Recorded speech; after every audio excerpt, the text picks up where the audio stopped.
మొట్టమొదటిసారిగా గవర్నమెంట్ హాస్పిటళ్లలో మందులు దొరకని పరిస్థితి నుంచి WHO GMP ప్రమాణాలు గల మందులు మాత్రమే దొరికేట్టుగా చేసిన పరిస్థితి కూడా ఎప్పుడన్నా ఉంది అని అంటే అది వైఎస్ఆర్సీపీ హయాంలో. చరిత్ర చూడని విషయాలు ఇవన్నీ.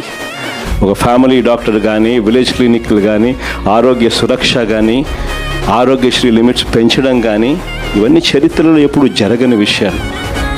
గవర్నమెంట్ స్కూళ్ళలో చదివే పిల్లల సంఖ్య ఏకంగా 6 లక్షల మంది పిల్లలు ఈ 2 ఏళ్లలో తగ్గిపోయినారు. డ్రాప్ అవుట్స్ ఇక్కడ నుంచి గవర్నమెంట్ నుంచి తప్పుకున్నారు, స్కూల్ బాగలేవని.